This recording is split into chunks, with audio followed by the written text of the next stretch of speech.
Welcome to Invitation to a Conversation. I'm Pamela Bailey. I hope everyone had a blessed week today and doing some things that they don't usually do and finding a lot to do during this rainy weekend. My guest today is Dr. Valerie Whithehead. She is the Chief of School Improvement for Glynn County Public Schools. Dr. Valerie Whithehead has served in Glynn County schools for 34 years. Formal training in education from undergraduate to graduate degree levels prepared Valerie for success in teaching and attainment of an earned doctorate in education focused on instructional leadership. She began her career as a teacher of students with disabilities and later moved into other school-based roles, such as an international bachelor, excuse me for the pronunciation, baccalaureate coordinator and instructional coach. In January 2015, an opportunity to move to the district office originally focused on assessment and accountability, and the role has grown to include oversight of special education, strategy planning, school improvement, and COVID-19 response. And welcome, Dr. Valerie Whithehead. How are you doing today? Hi, good afternoon. Thank you so much for inviting me to a conversation, Ms. Bailey, and I am doing well even on a rainy Saturday. Thank you. And you said your position is Chief of School Improvement. What does your duties entail? So still maintain some of the things that you mentioned in the introduction, which will include assessment systems that we will have in place, as well as our accountability procedures that we have with our state. So our state department has what we call the College and Career Readiness Performance Index, and how our schools perform on that is our accountability measure. And so I'll be working with our schools to make sure that the practices and strategies that we have in place are producing the kinds of outcomes that we want for student success. How is the school system doing post-COVID? We thought we were going to be in a post-COVID environment, but now that it's back on the rise, how is the Glynn County school system handling that? So we continue to monitor information that comes from our local Department of Public Health, from the state, even directly from Dr. Toomey at the State Department of Public Health, the Georgia Department of Education, the Governor's Office, the CDC. So lots of information comes to us to consume and then determine how that will play out as far as trying to create the best environment that we can in our schools. As you mentioned, we had seen quite a decline in cases, and so we had been operating over the summer with very different kinds of practices than we had even as school closed. We've had a lot of summer programming with students in elementary school, middle school, and high school, and we've fared away in all of those settings with our students. And so what we had to do to consider the reopening as we saw cases start to rise was to consider what would be important to monitor and keep in place, again, thinking about that safe and healthy environment for students to have the opportunity to remain in person for learning. Many of the educational experts, as well as the American Academy of Pediatrics and CDC, all have definitely advised that in-person learning is the preferred method. We know that we can reach higher levels with our students and then have those on-demand reactions and responses to their needs. And so we want them to be able to have that opportunity for in-person learning. And so using all of our stakeholder feedback from last summer all through the school year and then looking at statistics, we developed a back-to-school framework to operate with within our system for this next school year. And that has been posted to our webpage, and we welcome everyone to take a look and see what questions you may have.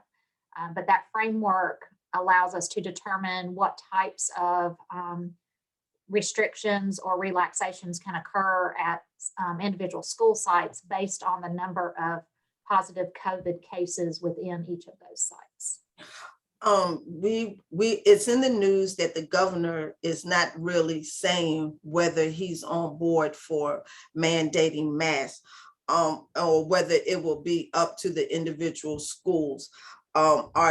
Right now, our Glynn County school system, are they mandatory for students and teachers and staff to wear masks? So at this point in time, based on what we have as available information on COVID cases that are impacting the schools, we are operating and going to open under what we're calling our green level. And in the green level, we have recommendations that masks are worn inside, but there is not a requirement with the exception of our school buses. And on our school buses, we can't always maintain that 3 feet distancing that has been recommended for school purposes by the CDC. So because we can't maintain that on a school bus, we are requiring masks while people are in transit on school buses, and that includes the staff and the students on the buses.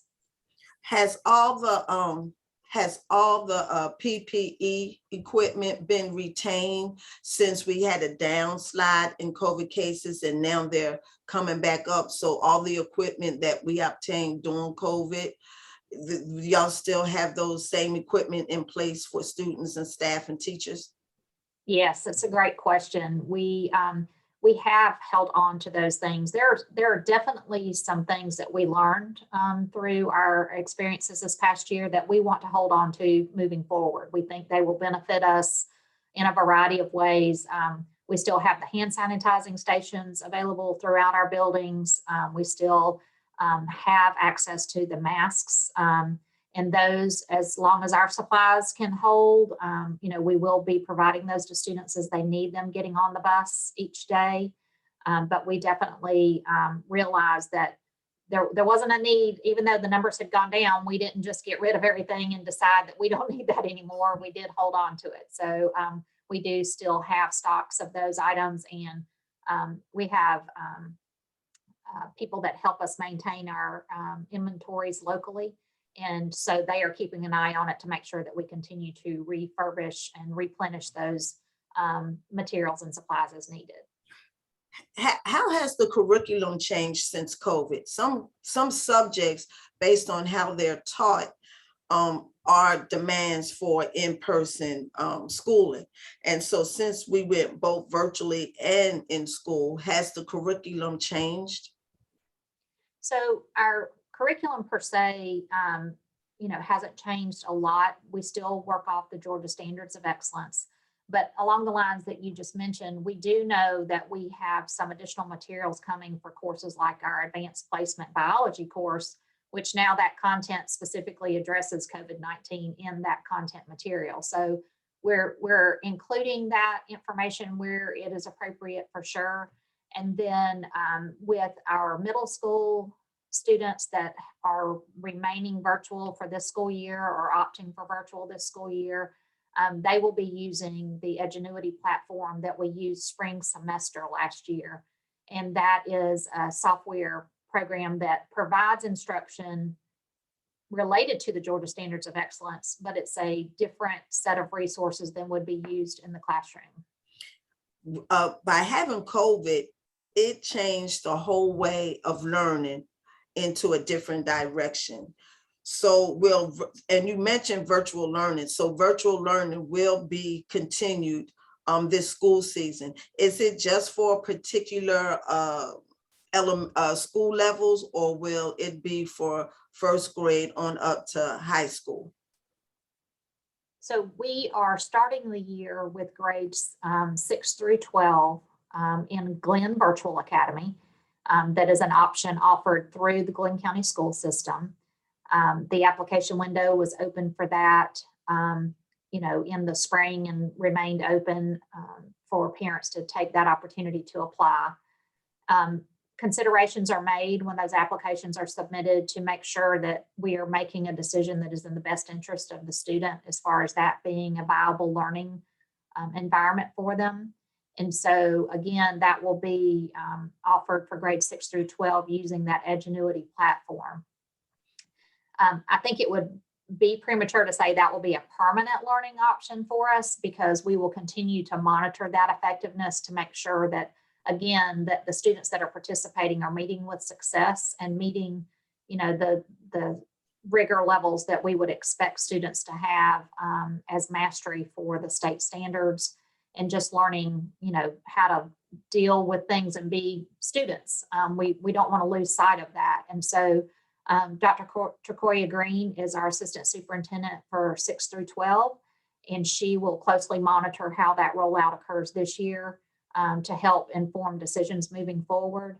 And Mrs. Terry Miller is our assistant superintendent for pre-K to 5, and she continues to look at any viable options for students in those lower grades. But we have definitely found that it is challenging, particularly in those younger grades, to teach some of those skills that sometimes we don't necessarily equate with school as much as being an instructional component, but those gross motor skills, the fine motor skills, those things are hard to teach virtually. And so even teaching a student how to read without being there with them, that it's something very, different. And teaching a child to read is definitely, it's a challenge, but it's a blessing at the same time. And so we want to make sure we set up the best format for that to happen. So the decision as far as a permanent option may be premature at this time. Okay, so past COVID, when it's all said and done, is it still on the table that maybe virtual learning will be part of the educational school system? I think it could be an option. And again, as we continue to monitor the effectiveness of it for our students, I think that decision would come into play, particularly for students that may need a non-traditional option. And we have some students that actually fare very well in that environment. And so we would consider all of those factors, as well as, the investment in the resources as to what is the most beneficial for student learning. What will the academic schedule look like? So this year, the academic schedule is returning so that our elementary students arrive at school and start school around 8 a.m. and wrap up their day around 2:30. Our middle school students start their day at 8:25 and finish at 3:45. And our high school start at 8:20 and they release at 3:30 in the afternoon. And so we'll have those full day schedules in play starting on Tuesday. Is transportation back up and running as usual to pick the students up and take them back home? Yes, the routes have been designed based on enrollments that we have captured in our Infinite Campus student information system. And in addition to that, we have an opportunity for families through an online form to request transportation so that we know we have the most accurate addresses and number of students that we need to pick up at each site. So as they're designing the bus routes and the numbers of students per bus, they can use those forms to help make that as precise as possible. Is it harder to keep up with the student attendance based on the way that it's going virtually and in person? That we did have a little bit to work through last year, and Mrs. Haywood, she is our executive director for student services. She works on the attendance components with our schools, and she helps provide teachers in that virtual environment with what constitutes a present for attendance on any given day for students in that virtual environment versus what we know is our traditional attendance for students who are learning in person. And so they've set those guidelines.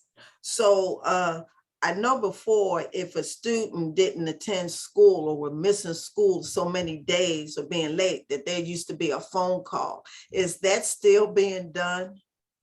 Yes, ma'am, it is. And, attendance is one of those things that it's important regardless of the type of learning that a student is engaged in, whether it's virtual or in person, because we can't provide the instruction if they're not there.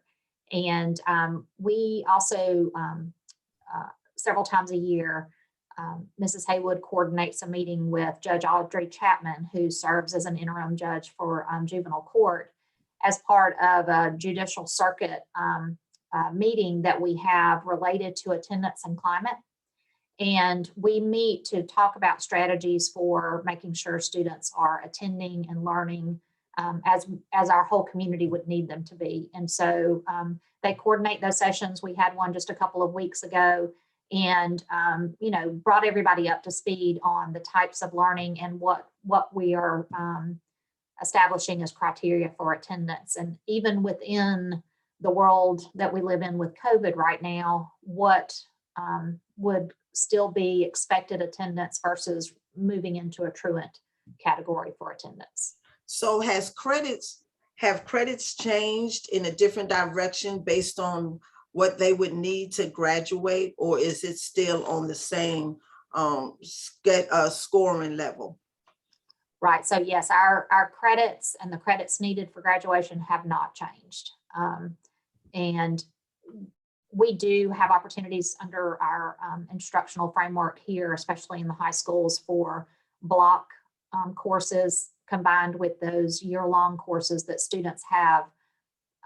Really a lot of opportunities to be able to earn their credits. And so we know we have definitely built in many opportunities for them to earn all of those credits and actually exceed the number of credits that they would need within that framework. How is the school system preparing for the upcoming school season? Excuse me. Yes, so we always have a pre-planning period of time. Last year, we had to extend that a little bit to be able to prepare teachers with some professional learning around virtual options that we may need, those sorts of things. But we returned this year to our kind of typical schedule for pre-planning, where our teachers have days where they are planning in their classrooms and preparing for the year, as well as days that they are receiving professional learning and participating in those types of activities to gain additional information about new initiatives, about reinforcing some instructional strategies, those types of things.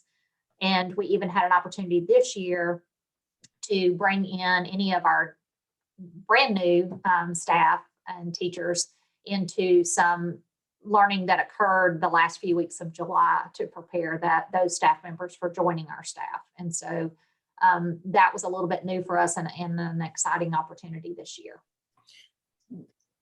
What is Back to School Information Center? So Mrs. Tate, Brittany Tate is our information specialist here. She maintains our webpage and sends out the one-call messages from the district that people receive on their phones or through their email. And she developed the area on our webpage in collaboration with others in the district offices to be able to kind of centralize some of that back to school information that parents and families may need to get ready for school. And it includes the calendar for the year, the school start and end times that you mentioned, just other information in general. And in addition, we'll also link to some of the information needed to know about precautions for COVID, especially screening before children leave home and having those awareness of, making sure that we try to work toward that healthy environment to keep schools open and keep our students coming in person. Does this school information center include Head Start and pre-K, or is it just elementary to high school? So Head Start actually is a different entity than the Glynn County school system. Okay. And our FACES pre-K, in addition to Leaps and Bounds, which is a special education program for young students that as early as age 3 that can come to the school system for services. Those students operate at our FACES pre-K, and all of the information that would be relevant to any of our other families for elementary through high school would also be relevant in that pre-K setting as well. Okay. If Altamont was moved because it was on a Superfund site, why is Golden Isles being put there this season? So I can give you a general response, and certainly if families have a concern that are directly involved in that and want to reach out to the principal, Mrs. Renee, I'm sure she's open to that discussion, as well as Mr. Blackerby, who is our executive director for operations. But where the school currently sits, that Golden Isles is now occupying, that technically that area is not a Superfund site. When the discussion about building the new Altama started, plans for that construction were to build the new school behind what you see as the Altama school now. That's a very deep piece of property. And I don't think we always think about it that way, because we see where that school sits and it seems so close to Altama, and we don't realize that there's a lot of property back behind it. But as you get to the far back end of that property, it comes close to the Superfund site that you actually see from the spur. And even though it's had mitigation strategies and those things, there are actually different well points and things that they use to monitor any potential contamination coming onto our property. But where that school facility sits, and even where the proposed site was, we had passed all kinds of inspections with the state to build the school. But because there was a great deal of community concern about it, the board remained open to looking at other options, and then were later able to secure the property where the new Altama is being built. But there isn't, like, the school itself wasn't being replaced or resituated in a different location because of a Superfund issue. It was concern that was raised because it was going to be further back and closer to what has been identified as the Superfund site. And so there weren't any types of red flags to indicate that the school itself and the building where it is would create any kind of safety issues for people to occupy that building. So you're saying where Altama wasn't really on the Superfund site, but it was a Superfund site in proximity to it. And so because Superfund came as a red flag, people were concerned about the school being there. And so they decided to move it. So is Golden Isles going to be permanent there? No, ma'am. The Golden Isles is there temporarily while their building is going through pretty significant renovations. The community supporting the East Bloss that just passed is allowing us to bring some buildings, just a little more current, and go through and do some of the renovations that are needed to keep them viable locations for a long time to come. And so Golden Isles is one of the first schools slated for those renovations. And as the movement of the Altama to their new school, it opened up that school site to allow us to temporarily house Golden Isles there while their school is being renovated. And as soon as those renovations are complete, and it is a good transition time, whether it be, Christmas break, that probably is going to be too soon to happen, or next summer, then they would transition back into the building over on Cape Road. Is Altama Elementary ready for school opening? They have it ready. The gym is still under construction, but they'll keep all of that so that while that work's going on, it won't be a safety concern for anyone in the building. But they are there, and I know Mrs. Drew and her staff are very excited about the building. And I talked to her yesterday. They're still putting some finishing touches in some of the main areas, but they're ready for people to come and have their children there for the first day of school. What is Parent Academy? So Parent Academy will be an opportunity for families to learn more about ways they can support their children to be successful in school. In the past, we've had some site-based parent workshops that our parent involvement coordinators at the schools have developed. This Parent Academy will be an outgrowth of a new position that was hired this summer for a family outreach coordinator. Ms. Jahan McClendon joined our staff this summer, and she is developing plans for these workshops and activities that will just definitely highlight ways that families can support their children and provide opportunities for them to learn more about, ways that they can provide homework help, or if they need resources, where they can get those resources. And she has hit the ground running. She has been working even already this summer with families of students that may have been retained at some point, so that she can help them identify resources to help keep their students moving toward progress and promotion. So I think you'll look forward to things to come that will be exciting and just definitely beneficial to our families by having her here and creating those opportunities. Was there a high teacher turnover during last school season because of COVID? I don't know for sure about the relationship to COVID about turnover. We generally in a school, in any given school year, start the year with just over 100 new teachers every year. I think the last count I heard is that we were probably near 125 for this school year.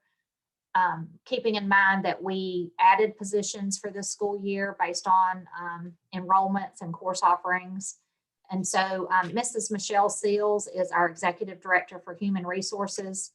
And generally in the early fall, she provides the Board of Education with an update about hiring, just to give them an idea of how many new staff members in total that we've brought on, and just what's happening along those lines by school where openings may still remain. So I would say that, you could stay tuned for additional information or reach out directly to her for some specifics, but that would involve pre-K through high school. We had some retirements even at our career academy. So we, have specialists that have come into that area. So it would be across the board that we would be looking.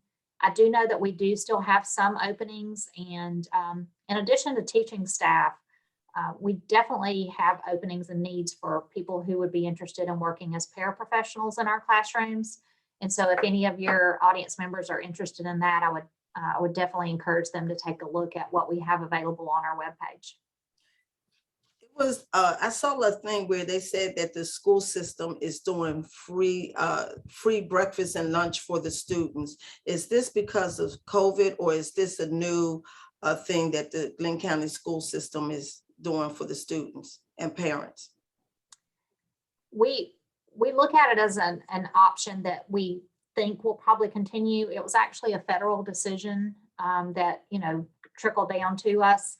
And so we're using community eligibility to be able to provide the free lunch to everyone. Free breakfast has been around for a number of years, and the free lunch status for everyone, we're optimistic that will probably remain in place, but probably was prompted by concerns over food securities through the COVID pandemic. I'm looking for my hold on for 1 second. Well, okay, go ahead, finish. It will be something though that, we've had to work through a few changes that we know that may bring about. We typically ask families to fill out the eligibility forms to determine whether a student would receive free or reduced lunch fees. And then those forms inform, different funding levels for federal funding we receive, as well as some opportunities for students to have reduced fees for advanced placement exams, for SAT and for ACT. And because we're not using those forms to be individually eligible for those things, our food services webpage does include a waiver form that parents and families can download and use so that their children can still access those benefits as needed due to economic status. And so we don't want to overlook the fact that our students can still use that waiver in place of having a free or reduced lunch eligibility to be able to have reduced fees on those exams. Okay. I had a couple of more questions for you, and I'm looking for the paperwork that I had, the questions that I had. What is your favorite scripture, testimony, or phrase that keeps you grounded every day? You know, that's hard because I do lean on so many things that really is situation dependent. And I have those things that I lean into to keep me supported. Even though it's not a phrase or a testimony, I can say that definitely my husband and son are my go-to support systems. And I'm very blessed and fortunate to have that in place. And I just try to, you know, think of, as I come each morning, especially since the COVID time, I do try to think each day, like, how can we support things so that schools stay open? Because I do feel like education can make such a difference in the lives of our students. I try to think about, you know, the phrase that we've coined for this year for the school system. We have a hashtag Stronger Glynn. We do believe that as a team, we can approach and deal and work with and work through the challenges that we're faced with. And so we're using Stronger Glynn as our motivational phrase for this school year. That sounds good. That sounds good. What would you like to leave the listening audience if they want to be an employee or a parent who wants to be more access to what their student is doing every day in school? What would you like to leave them? What kind of information would you like to leave them to get involved?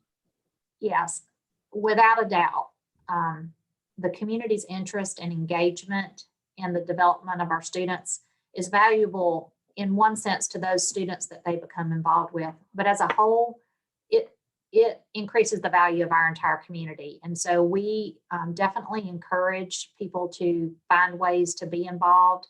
And we know that looks different for different families.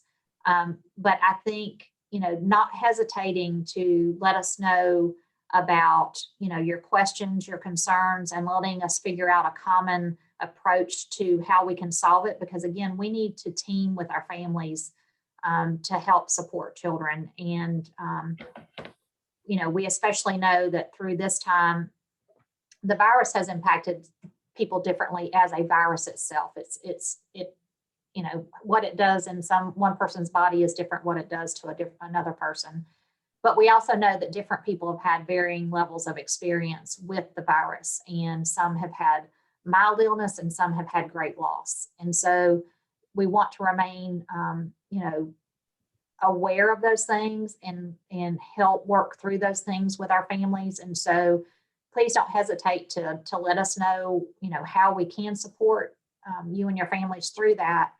And then, you know, just keeping in mind that children don't stop needing you when they reach middle or high school. And in some cases, they actually probably need you as much or more than they did when they walked through the door the first time as a pre-K or kindergarten student. So we want you there and we want you involved as much as possible. So I encourage you to continue to reach out and let us know where that can happen and on what terms that can happen. Well, thank you so much, Dr. Whitehead. It was a pleasure to have you on today. And I think that for those who are listening and viewing this video, that they will learn some things and understand better the movement of Altama School. It was some concern for the residents who lived in the area because their children were in walking distance to that school. And it was just a surprise to see that another school moved into that area, which they thought was a super fun site. But thank you. Enjoy the rest of your weekend, and God bless. Take care. Thank you.